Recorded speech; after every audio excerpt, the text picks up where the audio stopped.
makapagpuri at makapaglingkod sa ating Panginoon. Amen? So, talaga pong mayroon pong labanan bago po makarating sa lugar na ito. Kasi ang katotohanan mga kapatid, hindi po papayag ang kaaway ng mga anak ng Diyos ay makapagpuri at makapaglingkod sa dakilang hari. Amen? So napakaganda po ng inawit ng ating pong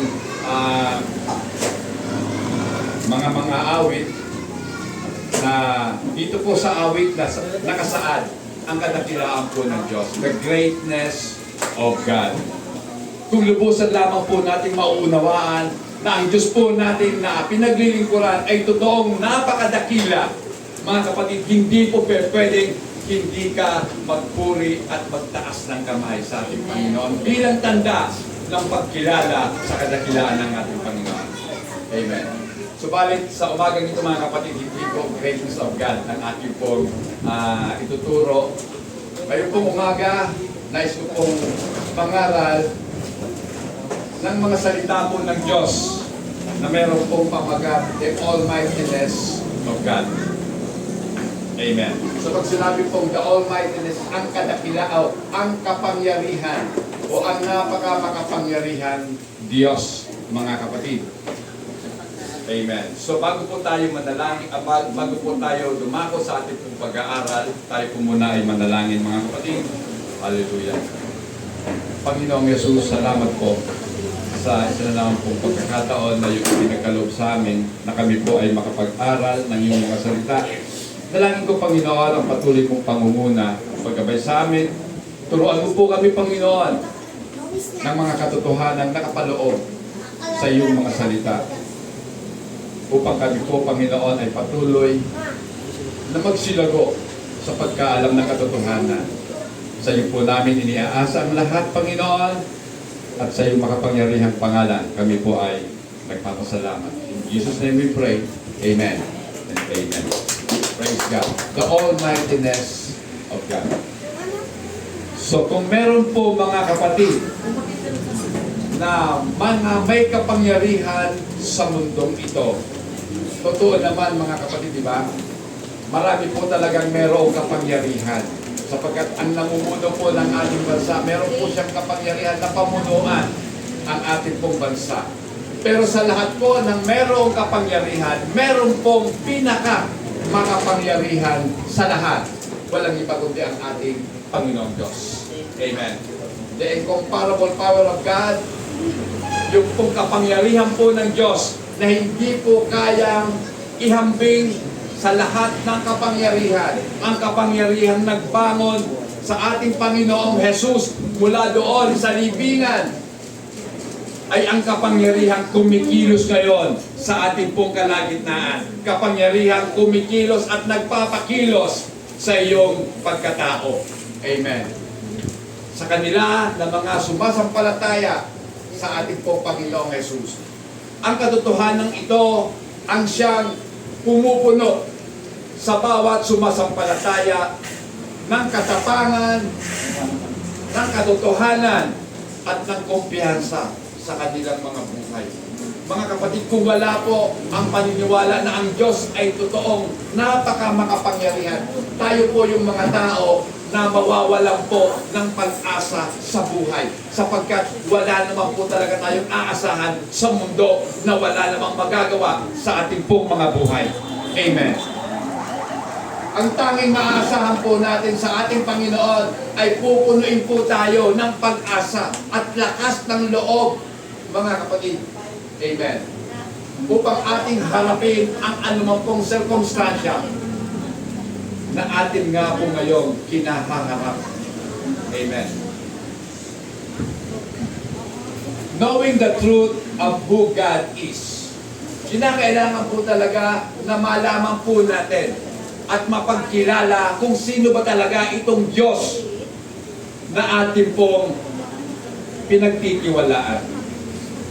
Amen. Mahalaga po yun, mga kapatid, kasi ang dami-dami pong mga tao, lahat naman po sila nagsasabi, kilala namin ang Diyos. Kilala namin si Jesus. Okay, ibibigay na po natin ang pagkakataon na paniwalaan natin sila na kilala nga nila ang ating Panginoong Jesus. Pero ito pong pagkakilala nila ay ang pagkakilala lamang sa kaisipan. Amen. Ang tawag po doon sa wikang Ingles ay head knowledge.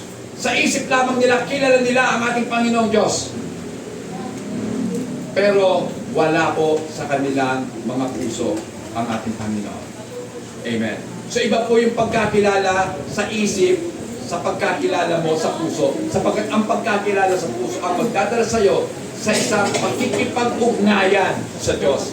Sa isang relasyon sa ating pong Panginoong Jesucristo. So magkakaroon po tayo ng isang relasyon sa Kanya. Amen. Mahalaga po yung relasyon. Tama po ba? Kasi kahit na nga po kayo ay nagliligawan pa lang, marami pa po kayong hindi malalaman doon po sa nililigawan ninyo. Amen. Subalit nung po kayo ay nagpasya, nagdesisyon na pumasok na sa isang relasyon bilang mag-asawa, doon na lamang ninyo madidiscover yung mga bagay na hindi nyo nakita noon. Amen. Pero ngayon, madami na rin po ngayon, di ba? Kahit hindi mag-asawa, nagsasama. Ano to? Di ba? At sa kanila po, nagkakilala na sila kahit hindi pa sila nagiging ganap na mag-asawa. Sinasabi ko pong mag-asawa sapagkat sila ay pinagbuklod ng matrimonyo ng ating Panginoong Diyos. Amen? So meron po talagang kasalang naganap o ang pag-iisang dibdib bilang mag-asawa. Sa ngayon pong panahon, ayaw na po ng tao ng commitment. Tama? Pwede na lang sila magsama, walang kasulatan. Kasi anumang oras pwedeng maghiwalay. Yan po ang gusto ngayon ng mga tao. Madalian. Madali ang pagsasama, madalian din ang paghihiwalay. Pero ang katotohanan mga kapatid, ito ang katotohanan na ang pinagsama ng Diyos ay hindi maaaring paghiwalayin ng tao. Hindi ka mapaghihiwalay ng divorce bill na ipinapasa ngayon sa ating bansa. Yan po ang katotohanan. Pero ang estado natin, ang ating gobyerno ay may karapatan. Pero ang karapatan niya ay salungat sa karapatan ng Diyos. Amen. At ang karapatan ng Diyos ay higit na mas mataas kaysa sa karapatan ng estado. Amen. Kaya walang pwedeng maghiwalay sa tao sa kanyang asawa. Amen. Ang tanging makapaghihiwalay lamang, ano? Kamatayan. Amen. Mahirap namang manalangin, mamatay na sana. So, di ba? Kasalanan po yun. Mananalangin ka, mamatay na sana siya. Papalitan na. Para mapalitan ko na. O, di ba? Walang ganon. At kung manalangin ka ng ganon, tiyak po yun, hindi ka pakikinggan ng ating Panginoon. Kasi taliwas sa prinsipyo ng Diyos ang panalangin natin. Amen. So mga kapatid, ang tao pong may pag-asa ay sila po yung mga tao nakakikilala ng katotohanan. Amen. Pag kilala mo ang katotohanan, magkakaroon ka ng pag-asa sa buhay mo. Bakit kaya sinabi kong kapag kilala mo ang katotohanan? Bakit hindi ko sinabing kapag alam mo ang katotohanan? So iba po yung alam sa kilala. Amen? Ang alam nandito lang sa isip, pero ang pagkakilala kasama ang isip at puso ng tao. Amen? Kilala. Ibig sabihin, meron tayo tuwirang kaugnayan. Meron kang relationship doon sa kakilala mo. Amen. Dati kakilala mo lang, ngayon asawa mo na. Amen. Di ba? Ang ganda, no? Dati kakilala ko lang, ngayon asawa ko na siya. Dati dalawa kami, ngayon pinag-isa na kami. Amen. Pansinin niyo mga kapatid, kung tayo po ay mga critical thinker, alam mo na ang pwede lang magsama, lalaki, babae, para maging isa. Tingnan nyo nga, ang pagkakagawa sa atin ng Diyos. Kung pareho kayo lalaki, anong gagawin nyo? Kung pareho kayo babae, anong gagawin nyo? Diba? Paano kayo magiging isa? Pwede ba magsama ang babae sa babae at lalaki sa lalaki? Hindi! Pero ang mundo, allowed na yon. Pinipilit. Kaya nga meron tayong mga tinatawag na transgender. Binabago ang pagkalikha ng Diyos. Di ba? Ito'y patunay na ang tao ay nagpapakasama ng totoo sapagkat ang ginagawa po nila, gawain po ng Diyos. They play as God.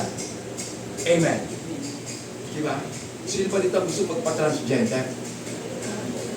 Para maging lubusan ang pagbabago. Alam niyo mga kapatid, hindi po kailanman pahabaguhin ng Diyos ang kasarian ng tao. Ang binabago ng Diyos ay ang ating paraan ng pag-iisip. Amen. Sapagkat kung anong inisip mo, magiging ganun ka. Kasunod po doon yung puso mo.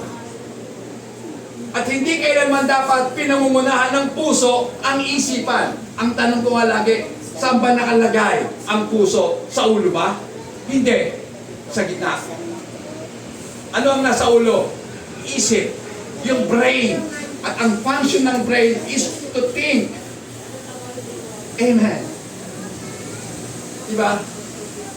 Ang gawain po ng utak ay mag-isip. Mag-isip-isip po tayo. Amen. Alam niyo mga kapatid, kapag pinakundanganan natin ang ating damdamin, dadalhin po tayo niyan sa kapahamakan. Ano ang sabi ng propetang si Jeremias? The heart is deceitful above all things. Ang puso ay mandaraya higit sa lahat ng mga bagay. So maaari po tayong dayain ng ating pong pakiramdam. Amen. Baka sabihin mo na naman, in love ka na naman. Oh, pang-ilang in love na yan. Diba? Kanina turong Sister Jenny, faithfulness. Faithful ka ba, Sister Jen? Sister Jenny, paano mo nasabing faithful ka? Diba? Kailangan masagot natin yan. Faithful tayo sa ating asawa dahil isa lang ang asawa natin. Tayo pong mga tao ay talagang dapat isa lang ang maging kapartner sa buhay. Amen. Kung talagang gusto namin sa maging dalawa, aalisin mo na yung isa bago ka magkaroon ng pangalawa. Pero kung pagsasabayin mo, hindi pwede. Bawal yon sa atin ng mga nakakilala sa katotohanan. Mga kapatid ko. Amen. So, alam niyo po ba na ang Diyos po natin ay nagpahayag ng kanyang pangalan.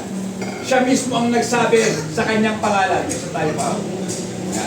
God revealed His name as Almighty. Ipinahayag ng Panginoong Diyos ang kanyang pangalan bilang ang makapangyarihan sa lahat, the Almighty. Amen. Hindi po sigarilyo yan na mighty. Baka sabihin nyo, Pastor, sigarilyo pala. Pastor, alam mo yun Hindi, nakikita ko lang. Sa mga tindahan, merong mighty, di ba? Di ba merong mighty sigarilyo? Alam ni Sister, mighty sigarilyo. Okay. So, yan, Almighty. Makapangyarihan sa lahat. Amen. Ngayon, ito po, nangako ang makapangyarihan sa lahat kay Abraham na itong si Abraham ay gagawin niyang ama ng maraming bansa at ang lahat ng tao sa lupa ay pagpapalain sa pamamagitan niya. Pakibasa po. Genesis chapter 12, verse 1 hanggang 3. Sabi ni Yahweh kay Abraham, isalin mo ang iyong bayan, ang tahanan ng iyong ama at mga kamag-anak, at pumunta ka sa bayang itutulong ko sa iyo. Pararamihin ko ang iyong mga anak at apo, at gagawin ko sila isang malaking bansa. Pagpapalain kita at gagawin kong dakila ang iyong pangalan, at ikaw ay magiging pagpapala sa marami. Ang sa iyo'y magpala ay aking pagpapalain, at ang sa iyo'y sumpa ay aking susumpain. Sa pamamagitan mo, lahat ng mga bansa sa daigdig ay aking pagpapalain. Amen. So, kung kayo yun mga kapatid, pangakuan kayo ng ganito, at ang nangako sa inyo ay isang basurero, maniniwala ba kayo? Bro, patawa ka naman. Di ba, paano mo ako pagpapalain? Eh, ganyan ka lang naman eh. Pero ang nangangako po sa atin. So, hindi ko po minimenos yung basurero ha. Dahil ang katotohanan ng basurero ko, talo pa tayo sa kitaan niya. Di ba? Talo pa yung sumisweldo ng minimum. Kasi sa basura daw, sabi nila, mayroong pera. Pero ang nangako po ay Diyos. Amen. Kaya kung kilala mo ang Diyos na nangako sa'yo, hindi pa pwedeng hindi ka maniwala. Amen. Pansinin niyo sa Genesis chapter 12, nangako ang Diyos kay Abraham. Pero sinundan pa yung pangako niyan doon po sa Genesis chapter 17, verse 1. Tingnan nyo. Pakibasa, Genesis chapter 17, verse 1. Anong sabi? Nagsiyam na po siyang tama po. Opo. Nagsiyam na po siyang na taon na si Abraham nagpakita sa kanya si Yahweh at sinabi, ako ang makapangyarihang Diyos, sumunod ka sa akin at ingatan mo walang buhay sa iyong sarili habang ikaw ay nabuhay. So doon po sa chapter 12, nagpakita sa kanya at sinabi kay Abraham. Sa chapter 17, nung si Abraham ay 99 taon na, isipin mo yun, 99 years. Amen. Nagpakitang muli ang ating Panginoon kay Abraham. Bakit Abraham? Bakit hindi Abraham? Sapagkat hindi pa po siya tumatanggap ng pangako mula sa Diyos. Amen. Kasi ang pangalang Abraham, magiging ama ng maraming bansa. So, at dito po ay pinapakilala ng ating Panginoong Diyos sa Kanya, ang Kanyang sarili. I am God Almighty. I am the Almighty God. So, ako ang makapangyarihan Diyos. Anong sabi dito? Lumakad ka na kasama ko at maging walang dumis. Be blameless and walk before me. Sumunod ka sa akin. Amen. So, meron po dito mga pangyayari na itong makapangyarihang Diyos ay dapat sundan nitong si Abraham. At kinakailangan mamuhay si Abraham ng walang dumis. Amen. Sa harapan ng Diyos. Amen. So, pwede naman tayong mamuhay na walang dumis sa harapan ng mga tao. Kasi, ang nakikita lang naman ng tao, yung ating mga ginagawa. Pero yung motibo ng ating mga ginagawa, hindi nila nalalaman. Diba? Gumagawa ka nga ng mabuti. Tumutulong ka. Pero yung motibo ng pagtulong mo, para makakuha ka ng masigit na tulong doon sa mga taong tinutulungan mo. Amen? Diba? O, mag-eleksyon na naman. Para sa madaling kaunawaan ng lahat. Mga politiko, mamimigay ng pera. Tulong ko sa inyo yan. Pero hindi nyo alam ba ang mga binibigay sa inyong pera? Kanino galing yun? Sa inyo pa rin yun. Niluloko lang kayo. Ibinabalik sa inyo. Pero ang balik kunti lang. Mas malaki ang kupit nila. Ako po nagsasabi ng katotohanan. Maraming mga politiko, mas malaki ang kupit kaysa sa ibinibigay. Kasi merong reimbursement yun. Diba? Kasi may COA, ino-audit yun. Pero, permahan nyo na yan. Oh. Diba? Ang pinapapermahan, 8,000. Ang binibigay, 6,500 lang. Nasa anuman 5? Amen. Oh, diba? So, kaya nga mga kapatid, eto yun eh. Tumutulong nga. Sa tingin ng tao, ay matulungin talaga siya. Pero ang motibo, makuha ko lang ang boto nyo. Amen?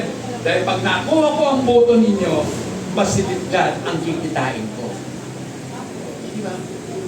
Yung mga anak nila, tinuturuan yung anak, paglaki mo, gayahin mo ako ha, magpupolitiko ka rin. Huwag kang mag-aral. Hanggang college ka lang, kahit ano lang, flat 3 lang ang ano mo, okay na yun. Basta makapasa ka lang. So, 3 flat lang, okay na yun anak. Makapasa ka lang. Kasi sa politiko, walang lugi. O, di ba? Alam nyo yan, kung sino tinutukoy ko, kilala nyo yan. Pamilya na, lahat politiko. Bakit? Kasi nandoon sa politika, pang pera. Diba? Ngayon, si Abraham hindi naniniwala sa mga ganong pamamaraan. Ang tiwala niya nasa Panginoong Diyos. Dahil kilala niya ang Diyos na nangangako sa Kanya. Tingnan niyo ang pangako ng Diyos. Ang sino mang magpapala sa iyo, pagpapalain ko. At ang sino mang susumpa sa iyo, susumpain ko. Wow, ang tindi nun. Kaya kung kilala mo ang Diyos, maglilingkod ka sa Kanya. Walang takot, walang pag-aalinlangan. Susunod ka sa Kanya. Kasi alam mo pagpapalain ka ng Diyos kapag naglilingkod ka sa Kanya. Lalo na kapag tama ang motibo ng puso mo. Ang motibo ng puso para mas lalong makilala ang Diyos. Kahit mga mangangaral na tumatayo sa mga pulpito, kahit sila ang huhusay mangaral, pero mali pa rin ang motibo nila. Dahil gusto nilang makuha ang tiwala ng mga tao sa Kanya. So, dito po sa pulpito ito, iba po.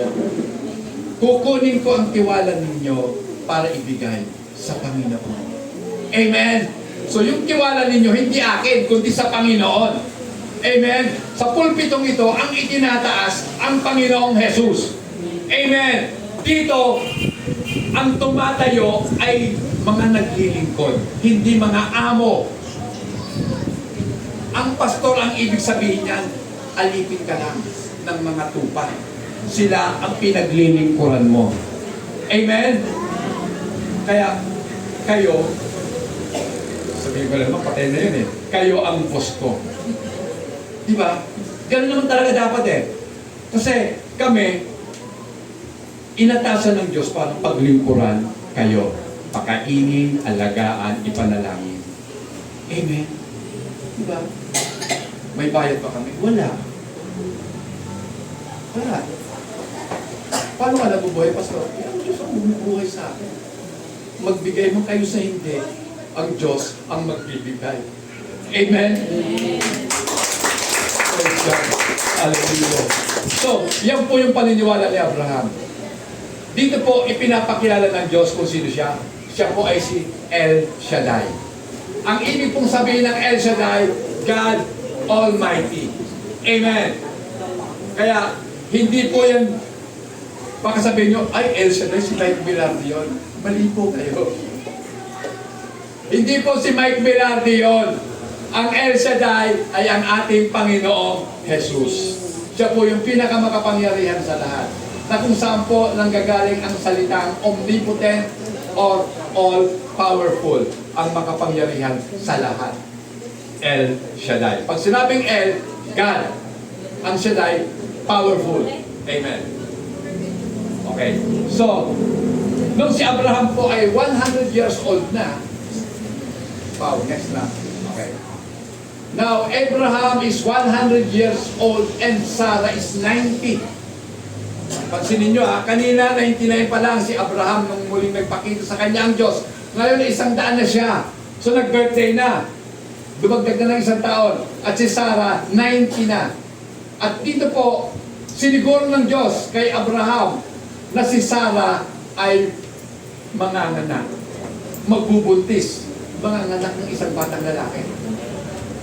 Akala niyo si Sarah lang ang nagtawa? Si Abraham nagtawa din. Pakibasa, Genesis 17:17. Anong sabi? Ngunit nagpatira pa si Abraham, ngunit napatawa siya ng kanyang mag-isip na siya'y matanda na. Nasabi niya sa sarili, magkakaanak pa bang isang lalaki na 100 taong gulang na? At si Sarah, mag-iiba ba siya gayon siya'y 70 taon na? Sino pa naman ang hindi matatawa? Amen. Kung ikaw ay 100 taon na, uugod-ugod na sasabihin sa'yo ng Diyos, manganganak pa, manganganak ka pa, magkakaanak ka pa. Ang asawa mong si Sarah, magbubuntis. Oh, 90 na yun Bukod sa matanda na, menopause na, baog pa. Paano manganganak?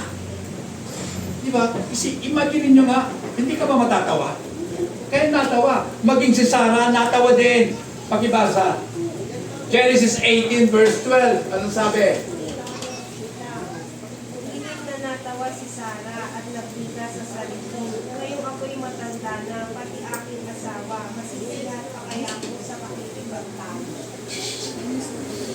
Sige nga, mga kapatid, mag-i-enjoy pa ba kayo? Kung ikaw ay 100 na at ikaw ay 90 na. Yung babae, 90 na. Yung lalaki, 100 na. Oh, di ba? Kaya natawa si Sarah. Ano to? Ano itong mga naririnig ko? Oh. Pero ano sabi ng anghel? Bakit ka natatawa, Sarah? Palihim yun ha, palihim na tawa pero nalaman ng anghel. Di ba? So yung anghel, may kapangyarihan din na makarinig ng mga bagay na hindi naririnig ng tao. Palihim nga eh. Okay. Mga kapatid, alam nyo, lahat po tayo ay may magandang plano ang Diyos sa atin. Lahat ng naririto, may plano sa inyo ang Diyos. At excited na ba kayo? Ano kaya ang plano ng Diyos sa akin? Sana maganda. Sure po yun, maganda. Kasi wala namang pong pinaplano ang Diyos na ikasasama ng kanyang mga tao, ng kanyang mga anak. Lahat ng plano po ng Diyos para sa atin, mabuti. Kaya nga lang, yung plano ng Diyos ay sinasalunga ng demonyo. Ang plano ng Diyos ay pagpalain ka. Sabi ni Satanas, ka. Okay, magpapalain din kita. Pero iba yung blessing na ibibigay ng Diyos sa atin. At iba yung blessing na iniaalok ng demonyo sa inyo. Ano kaya yun? Kaya ingat po kayo sa yaman. Sino gusto niyo maman? Ako ayoko. Sino gusto niyo maman? Wala. Very good. Huwag kayong magpayaman sa mundong ito. Alam niyo kung bakit? Kasi kung mayaman ka sa mundo, malamang sa malamang, mahihiwalay ka sa Diyos. Sapagkat yung kayamanan mo ang magiging Panginoon mo. Bakit wala si kapatid? Kasi wala eh. May deal siyang kinuklose. Meron siyang deal na kinakailangan ma-close niya ngayon. Pastor, ang laki nun. Bakit magkano ba yun? 100 million deal. Wow, 100 million? Kala ko 100,000. 100 million, Pastor. Pag na-close na to, yayaman ang simbahan. Wow, maniwala ako. Magbibigay sa pastor ng ikapo. Hindi kinakailangan ng ating Panginoon ng pera mo. Kung galing lang naman sa kasamaan. Amen? Kung galing lang naman sa pagsuway sa kagustuhan ng Diyos. Mas iibigin ng Diyos na mag-house ka, pero nagtitiwala ka sa Kanya. Amen? Alam niyo ba kung bakit? Kasi habang tayo naghihirap, doon natin mararanasan ang kaginawahan na ibinibigay ng Diyos. Hindi sa pamamagitan ng pera o kayamanan, kundi sa pamamagitan ng Kanyang Espiritu na nagbibigay kaaliwan sa bawat tao. Amen. Alam niyo mga kapatid, malawak ang unawa ng mga anak ng Diyos. Alam niya ang katotohanan na ang yaman ay iiwanan. Tama? Kapag namatay ang tao, gaano man siya kayaman, wala siyang magagawa, wala siyang madadala sa kanyang paroroonan. Nakakita na ba kayong ibinurol na nakasapatos ng Nike? Wala. Di ba? Wala. Kahit anong gagandang damit niya, wala, hindi naman susuot sa kanya yun eh. Kung Pilipino, kung medyo mayaman-yaman, susuotan ka ng Amerikana. Diba? Pero yung Amerikana, wasak sa likod. Kasi hindi naman may susuot yun, diba? Kailangan wasak ang likod doon. Ipapatong lang. Isuksok mo sa gilid para magmukhang ayos. Tama? At kung ikay-cremate mga kapatid sa palagay mo, kahit pabaong mo, iwan yun eh. Diba? Wala. Kaya, mga kapatid, ang mga Kristiyano nag-iisip ng totoo. Malawak ang ating unawa sa lahat ng bagay. Amen. Hindi ka lang masiyahan sa nakikita mo. Unawain mo kung ano ang nakikita mo. Hindi yun. May kasabihan nga tayo mga Pilipino, di ba? Hindi lahat ng kumikinang ginto. Tama. Hindi lahat ng nagpapasaya sa'yo galing sa Diyos. Amen. Minsan, grabing kumiliti ang kaaway. Talagang hahagik ka sa tawa. Amen. Mamimilipit ka sa tuwa. Pero, sino bang nagpapasaya sa'yo? Mundo at ang demonyo na siyang hari ng sanlibutan. Amen. So, ngayon nakilala na natin at unti-unti nating nakikilala ang kapangyarihan ng Diyos. Ano ang magagawa ng kapangyarihan ng Diyos sa buhay ng isang Kristiyano? Number one, mga kapatid, God's power provide all we really need. Ang kapangyarihan po ng Diyos ang siyang magbibigay ng lahat ng mga kinakailangan natin. Pansinin niyo ang salitang ginamit, need, hindi wants. Yung kailangan mo lang, hindi yung gusto mo, kundi yung kinakailangan mo. Magkaiba po yun. Iba yung wants, iba yung need. Mabubuhay ka dahil provided ng Diyos yung mga needs natin. Amen. Ano ba yung needs mo para mabuhay? Siyempre, una sa lahat, needs natin ng hininga. Amen? Needs natin ng hangin na hihingahin. May papayad ba kayo sa Diyos? Ng hangin? May metro ba ang hangin natin? Wala. Pero yung kuryente natin, binabayaran yan. Pero yung paghinga natin, hindi natin binabayaran sa Diyos. Subukan nyo kaya ma-ICU kayo o kaya ma-hospital at kinakailangan yung tulungan sa paghinga, lalagyan ka ng oxygen. Magkano ang isang tangke ng oxygen? Abe, magkano? Dati ang tubig hindi binibili, ngayon binabayaran na. Baka susunod, paghinga ng tao, babayaran mo na kayo. Oh. Sa China, na most polluted na bansa, kung gusto ng tao makahinga ng sariwang hangin, bibili siya ng bottled fresh air. Oh, meron ng ganun? Meron sa China. Kasi ang daming sasakyan sa China. Puro usok yun. Puro pollution. Diba? So, gusto mong makalanghap ng sariwang hangin, bibili ka. Pag binuksan mo yung lata, singgutin mo na. Ay, salamat. Amoy ano? Amoy palayan. O, di ba? Tayo, galit na galit tayo sa mga taniman. Kaya binibenta na lang natin yung lupa nating sakahan. O, inyo na yan. Tayo, taniman nyo na ng mga bahay. Kilala nyo yan, di ba? Yung anak mo, kumakandidato na naman. Ibuboto nyo pa? Hindi. Ibuboto nyo. Para maubos ang lupa sa Pilipinas. Buto nyo, pinapayagan. Bakit sila nakaluklok? Kasi pinapayagan ng taong umupo. Pero sino yung mga pumapayag? Sino yung mga bumuboto? Yung nasusuhulan ng pera. Tama. Hindi ng pera, hindi bumuto. Oh. Diba? Nabibigyan ng pera.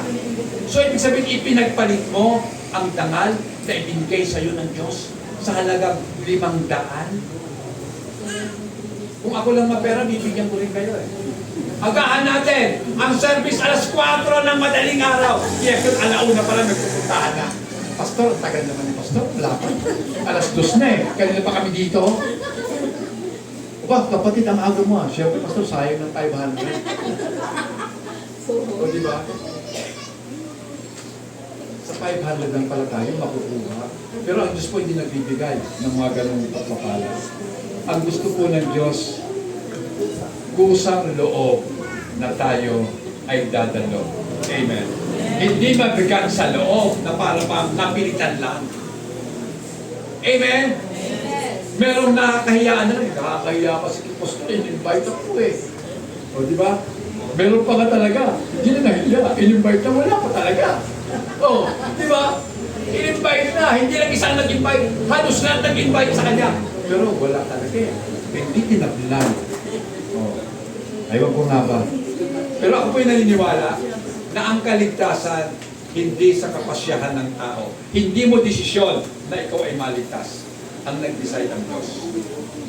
Unang nagpasya ang Diyos na tawagin ka. At nung tinawag ka, dahil ikaw ay pinili ng Diyos, nung tinawag ka, sumagot ka. Yes, Lord. Amen? So yung ayaw, yung tumatalikod sa Panginoon, hindi na natin sila masisisi. Kung sila man ay humarap sa Diyos at hatulog sila. At marinig nila ang salita ng Panginoon, hindi ko kayo kilala. Lumayas kayo sa aking harapan. Pwede kang mga tuwiran, Lord naman, di ba? Nagtaas din ako ng kamay. Nagpalakpak din ako. Nagpuri din ako sa iyo. Ano sabi ng Panginoon? Lumayo kayo sa akin. Kayong mga gumagawa ng kasamaan. Masama ba yun? Nangaral ako. Nagpalayas ako ng mga demonyo. Nagpagaling ako ng mga may sakit. Pero masama pa rin ako. Oo, masama ka. Sapagkat ang motibo mo, masama. Amen. So, nasa puso talaga. Kaya sa paggawa natin, isama natin ang puso sa ating mga ginagawa.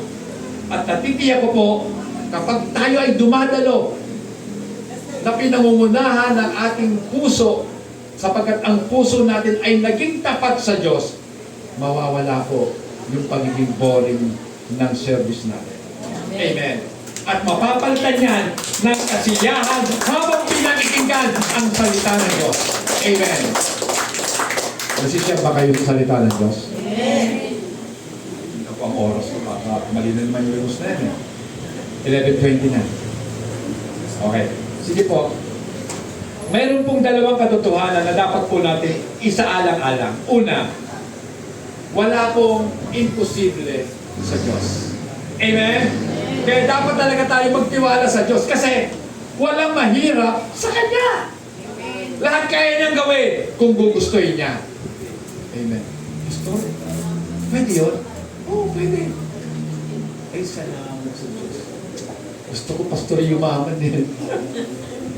Yaman lagi kasi lahat po kasi ng utak ng mga nasa mundo, magkaroon ng pera.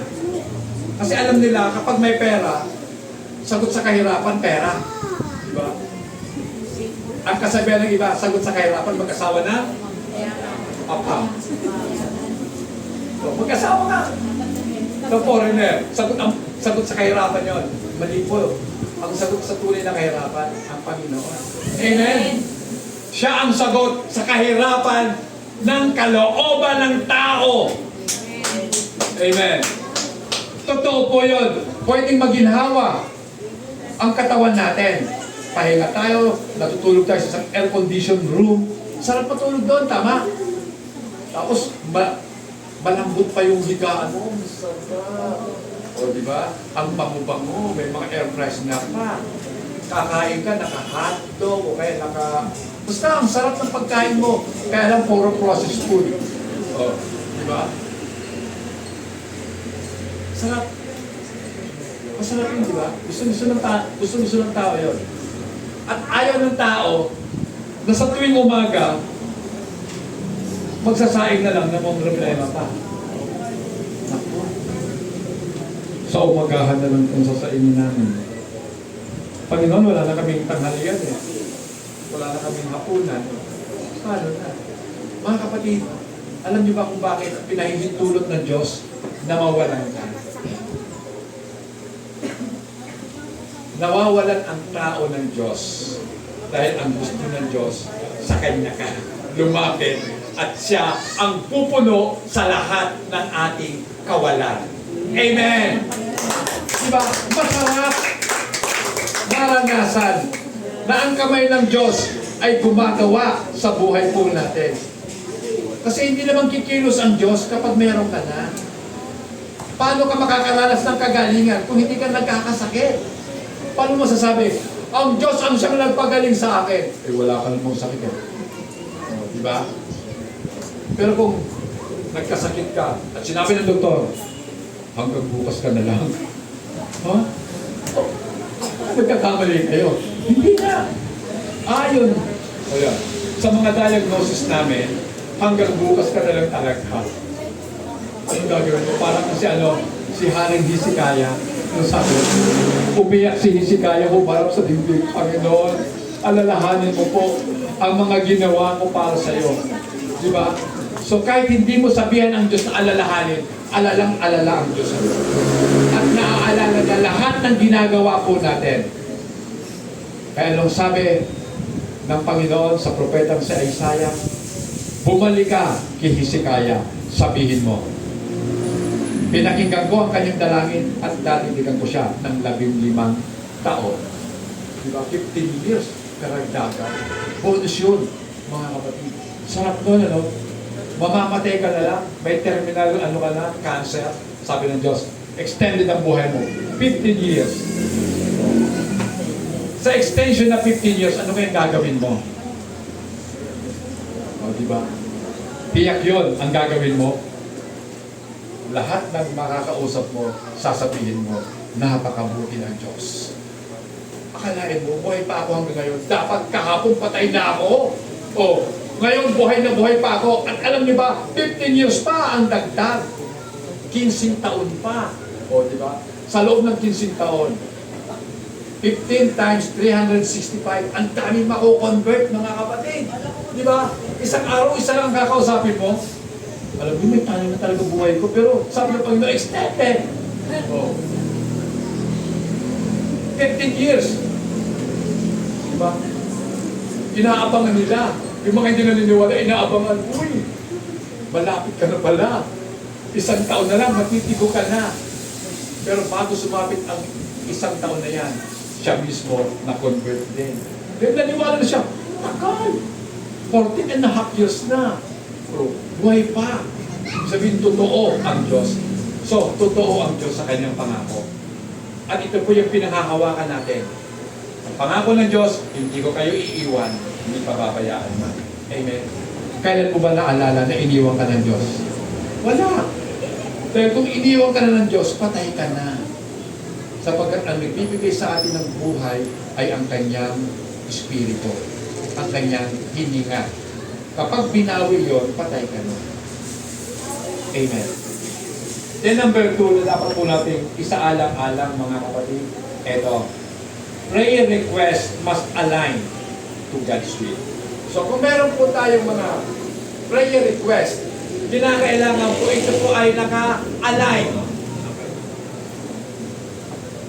Dito, doon niya po sa kasunod nung number 1 kanina na binanggit ko na walang imposible sa Diyos. So ngayon naman, i-align natin yan. Prayer request must align to God's will. Sometimes uncertainty on how to pray can help us grow in our knowledge of Him and motivate us to study His Word. You, Asya. I-motivate tayo para mas lalo pang mag-aral ng kanyang salita. Kasi wala tayong katiyakan eh. Diba? Kung hindi mo alam, tuklasin mo, alamin mo. Diba? Kasi ang salita ng Diyos, naandiyan lahat. Ang Bible, naglalaman ng lahat ng kakailanganin ng tao sa buhay na ito. Walang kailangan ng tao na hindi nakasulat yan. Lahat nakasulat. Kung may problema ka, nandiyan nakasulat ang solusyon. Diba? Kung hindi ka makatulog, nandiyan ang solusyon. Kung may sakit ka, nandiyan ang solusyon. Lahat nandito sa salita ng Diyos. Amen? Ito ang salita ng Diyos.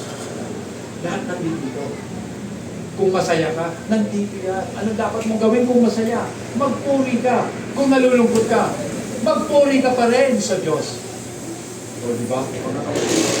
So, kasi dadalhin tayo ng Diyos sa lalo pang pagkakilala sa Kanya. At kapag nakilala natin siya ng lubusan, tinitiyak ko po sa inyo, ginagarantiyahan ko po, hindi ka tatalikod sa Panginoon. Hindi ka tatalikod. Kahit sa tingin mo, pinagkakaisahan ka na, okay lang. Magkaisa na kayo. Lahat.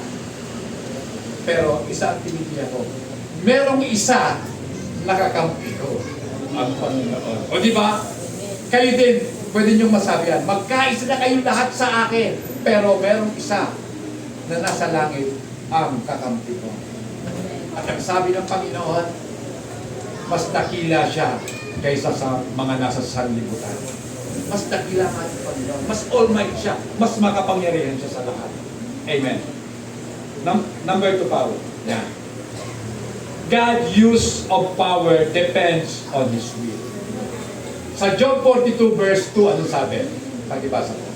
Alam kong lahat ang bagay ay kaya mong gawin at walang makapipigil sa lahat ng iyong balak. So alam natin na lahat ay magagawa ng Diyos. Amen? At walang sino mang pwedeng pumigil kapag ginusto ng Diyos na ibigay sa iyo ang blessing. Amen? Walang pwedeng pumigil niyan. Nobody can thwart the plan of God. Walang pwede talagang humadlang sa nais ng Diyos para sa kanyang mga anak. Amen. Sabi nga kapag bumangga ka sa Diyos, magigiba ka. Amen. Di ba? Kaya, isang napakalaking blessing na malaman ng Panginoon, kakampi natin ang Diyos. Amen. Kakampi mo ba ang Diyos? Magiging kakampi mo lang ang Diyos kapag sa sarili mo matuto kang sumuko sa Diyos at magpakumbaba sa Kanyang harapan. Nasasabihin mo, Panginoon, wala akong magagawa sa sarili ko. Hindi ko nga kayang ipagtanggol ang sarili ko. Hahayaan ko na ikaw ang siyang kumilos para sa akin. Amen. At dito natin masasabi, kapag binangga ka nila, magigiba sila. Dahil yan ang sabi ng Panginoon kay Abraham, ang sino mong magpala sa iyo, pagpapalain ko. Ang sino mong sumumpa sa iyo, susumpain ko. Amen. Kita nyo? Kapag pinagpapala ng isang tao, siyempre pag pinagpala mo siya ng pera, nawalan ka siyempre, dahil nagbigay ka. Pero yung ibinigay mo, ang ibabalik ng Diyos sa iyo, sobra pa sa iyong ibinigay. Gusto mo yan? Gusto niyo yan? O mukhang ayaw nyo ha? Ayaw nyo? Mukhang ayaw na. Kaya tayo hindi pinagpapala eh. Kasi mga kapatid, ginawa ko na yung example kahapon. Sabi ko, ang Diyos kailanman ay hindi ka bibigyan kapag ang kamay mo ay nakatiko. Kasi madamot ka. Amen? Ang madamot na tao, ganito ang itsura ng kamay niya. Kasi hinahawakan niya yung ganyan. Ngayon, kahit na magpaulan ng Diyos ng napakaraming grasya, ang makukuha niya, disgrasya. Kasi lalagpas lahat nakatiko. Pero kung bukas ang palad mo sa iyong kapwa, pag nangailangan magbigay, kahit niloloko ka na, sige lang! Dahil sino ba naman ang niloloko nila? Dahil alam mo niloloko ka pero hinahayaan mo lang sila. Bahala kayo sa buhay nyo. Niloloko nyo ako, pagbabayaran mo sa Diyos. Diba? Pag ang Diyos maningil, kasama, interest. Diba? Parang bangko lang yan. O, nangutang ka. Bukod sa principal, pati interest kasama. Ganun po sa Diyos. Umutang ka, may bayad yun. Amen. Gusto mo ba ikaw ang magbayad? Mga kapatid, biniyaran ng lahat ng ating Panginoon Jesus ang mga kautangan natin. Amen. Sino pa ba dito mayroong mga utang? Tapos po ang kamay na may mga utang. Marami pang may utang. Yan. Pero gusto niyo bang makalaya sa kautangan? Gusto niyo makalaya sa kautangan? Amen! Amen. Gusto ko rin yun. Kasi tama na Sister May, lagi tayo may utang. Diba? Kapapahid mo lang sa Meralco, mayroon ka na namang utang. Kababayad mo lang sa ano, o sa internet, sa tubig, may utang ka na naman. Eh kung nangungupahan pa, kababayad mo lang, may utang ka na naman sa kasera. Lahat may utang. Pero ang pinakamahalagang utang natin na dapat mabayaran, yung utang natin sa Panginoon. At ang kasalanan na yan, utang yan na dapat natin bayaran. At ang kabayaran ng kasalanan, kamatayan. Pero binayaran ni Jesus ang kamatayan. Kaya bahala ka na magbayad sa kuryente mo. Ang binayaran ni Jesus, yung kasalanan natin. Amen? Amen. Pero tutulungan ka ng Panginoon para mabayaran ang mga kautangan. Amen. Walang tao. Sana prayer natin, Panginoon, sana mamatay ako, wala akong pagkakautang kanino man, sa'yo lang. Amen. Sana wala tayong utang kanino man ng mga tao kapag tayo namatay. Yung utang na loob, ang hirap bayaran, no? Di ba? Sino ba dito ang walang utang na loob? Mahirap bayaran ang utang na loob, madaling bayaran yung utang labas. Yung utang na loob, mahirap. Pero sa tulong ng Panginoon, mapapayaran natin utang na loob sa pamamagitan din ng pagpapautang loob. Tulungan mo yung pinautangan mo ng loob, tulungan mo siya. Amanos na kayo. Amen. So, eto mga kapatid. Sabi po ni James, sa James 4:3, ay hindi pa pala, letos na pala ako. Okay. Sa Mark 11:24 po, pakibasa. Mark 11:24. Kaya sinasabi ko sa inyo, ano man ang hingin ninyo sa inyong panalangin, maniwala kayong natanggap na iyon, natanggap na ninyo iyon, at matatanggap na ninyo. Alam mo nga kapatid, ito po yung controversial na talata.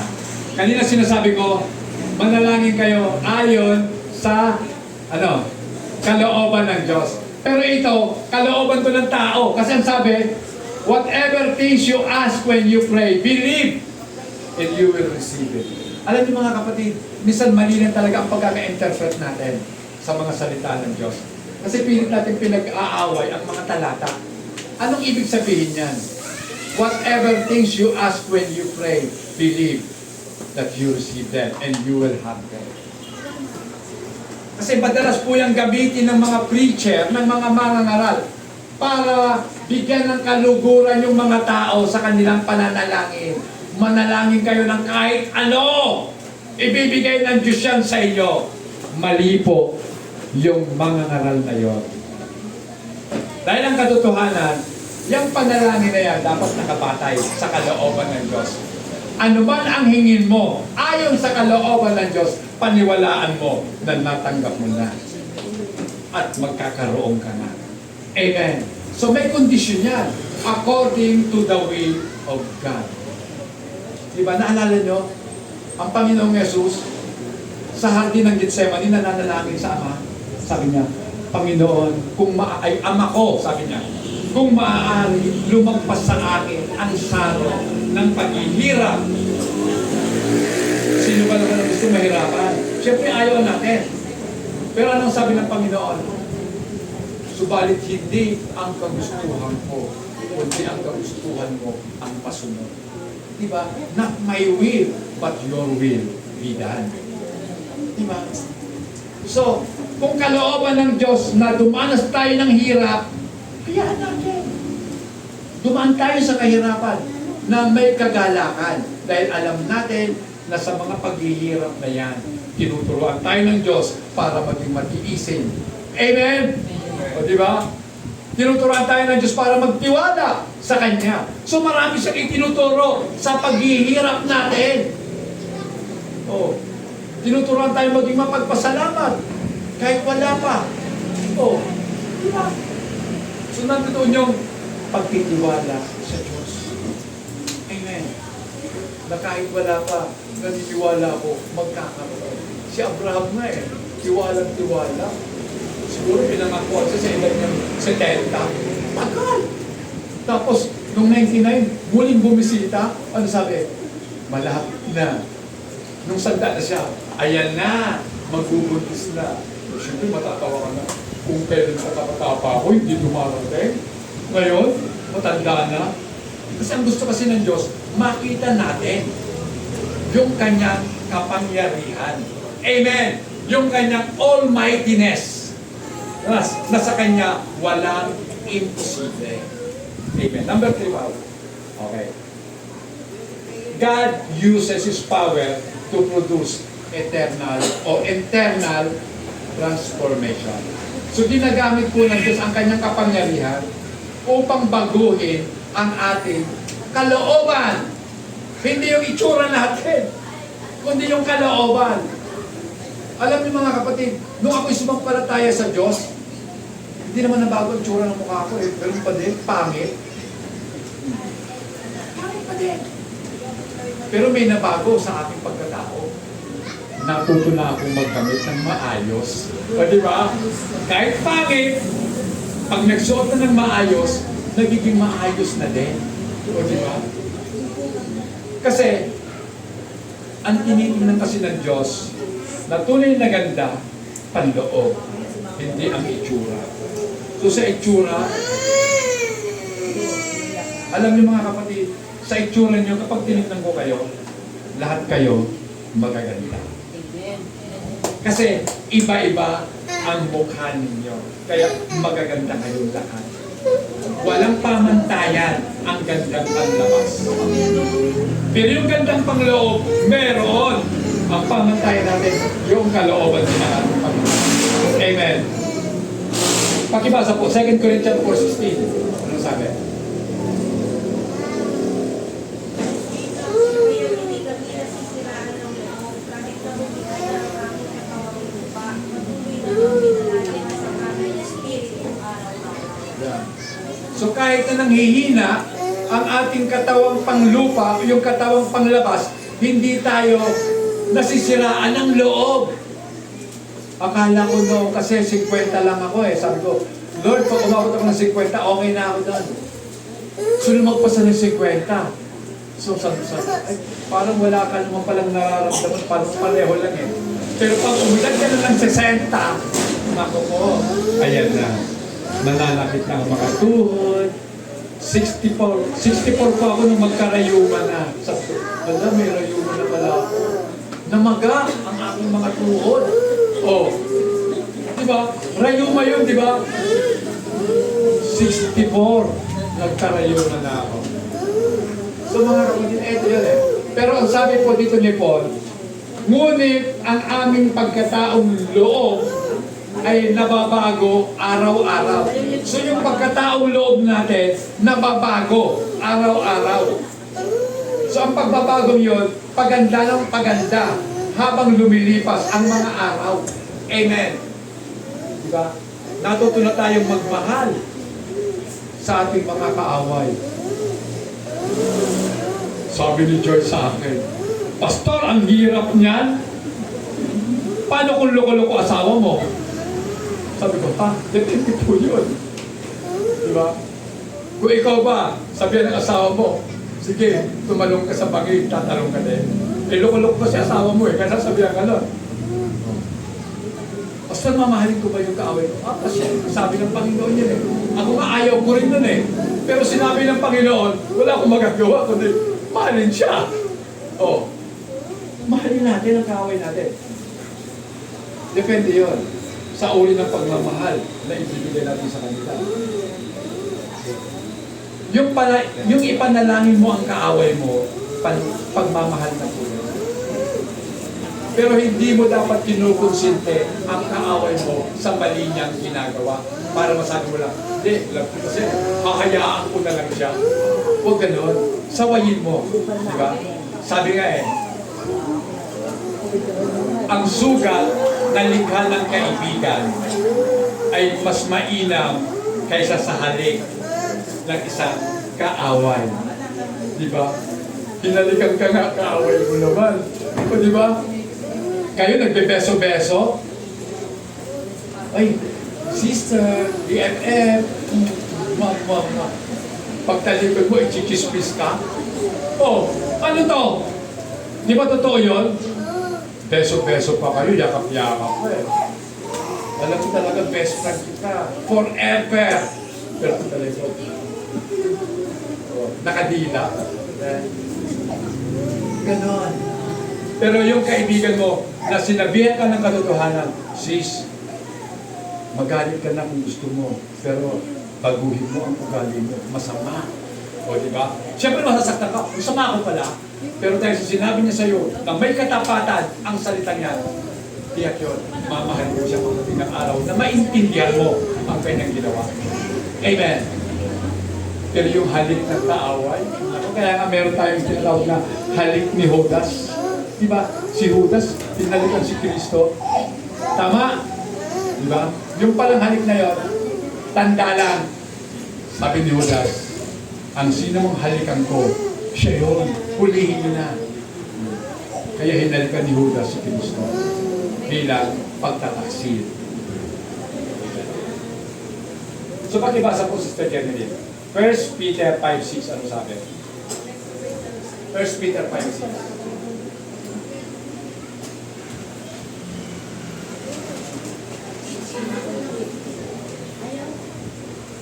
So, Tagalog po. Kaya nga pasako kayo sa kapangyarihan ng Diyos at dadakilain niya kayo pagdating ng takdang panahon. Therefore, humble yourselves. Magpakumbaba kayo. Ipagpakumbaba ninyo ang inyong sarili sa ilalim ng makapangyarihang kamay ng Diyos at sa kanyang takdang panahon, kayo'y itaas. Amen. So matuto po tayo magpakumbaba sa Diyos. Amen. Bakit magpapakumbaba? Kasi yung nasa baba na, wala na pong iba pang mapupuntahan. Nasa baba ka na eh. Kaya itataas ka ng Diyos. At yung nasa taas, na mayabang, wala na rin siyang mapupuntahan. Hindi niya pwedeng puntahan yung kaitaas-taasan na kung saan naroon ng Diyos. Kaya ang gagawin sa kanya ng Diyos, ibabagsak ka. At alam niyo naman, pag lumagapak ang nasa taas, matindi. Pero pag angat ng nasa ibaba, masaya. Amen! Pero, ang merong mga talangka mentality, yan ang mga Pilipino, di ba? Ang mga Pilipino po, mainggitin eh. Pag merong isang umaangat, ang daming bumibitin, didilahin ka, pababa. Di ba? Pero salamat sa Diyos. Dahil kahit anong hila nila, sapagkat ang nag-aangat, Diyos na makapangyarihan, wala silang magagawa. Amen. Lahat silang bumibitin, sumasama. At kapag hindi na kayanan, mauhulog. Kasi, sige, bumitin pa kayo kung gusto nyo. Tandaan nyo, mauhulog din kayo. Diba? Then number 4, power. God's power is often displayed through our weakness. So ang kapangyarihan po ng Diyos ay kalimitang nahahayag sa pamamagitan ng ating pong mga kahinaan. 2 Corinthians chapter 4 verse 7. Ano ba? Ngunit pinagkalooban ng kayamanang spiritual na ito ay tulad sa mga palayok na gawa sa puti, upang ipakilala na ang dakilang makapangyarihan ito ay sa Diyos at hindi sa amin. Amen.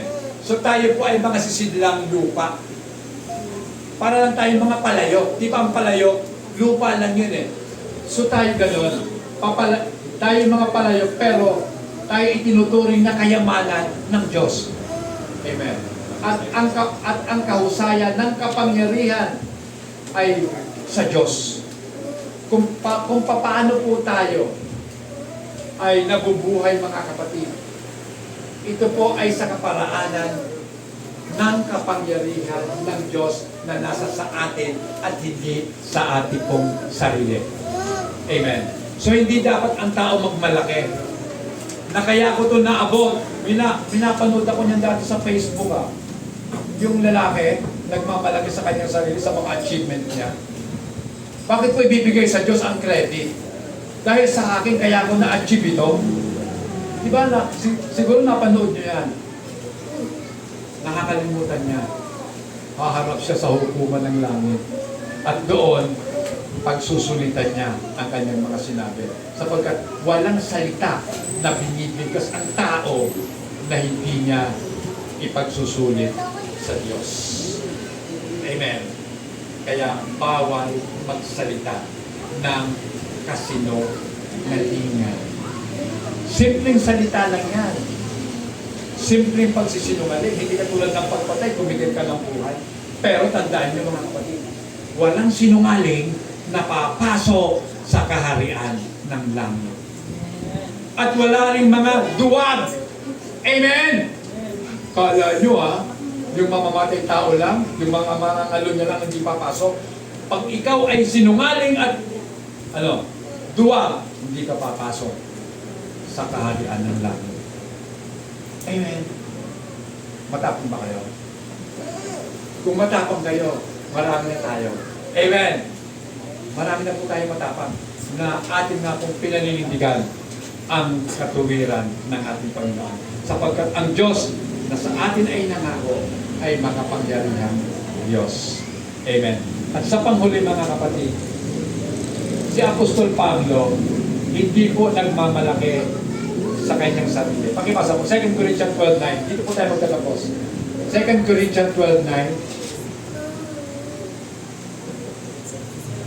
Ganito ang kanyang sagot, ang magandang loob ko ay sapat para sa iyo sapagkat lubusang nahahayag ang aking kapangyarihan kapag ikaw ay mahina. Kaya't wala kong ipinagmamalaki ang aming mga kahinaan upang manatili sa akin ang kapangyarihan ni Kristo. Tayo ba to? Katulad din ba tayo ni Pablo? Na buong lakas na ipinagmamalaki niya ang kanyang mga kahinaan para lamang mahayag ang kapangyarihan ni Kristo na ito ay nasa sa Kanya. Amen. Mga kapatid, pag-isipan po natin mabuti ang katotohanan ng ating Diyos na pinagtitiwalaan ay ang makapangyarihang Diyos sa lahat ng mga Diyos. Tumayo po tayong lahat mga kapatid.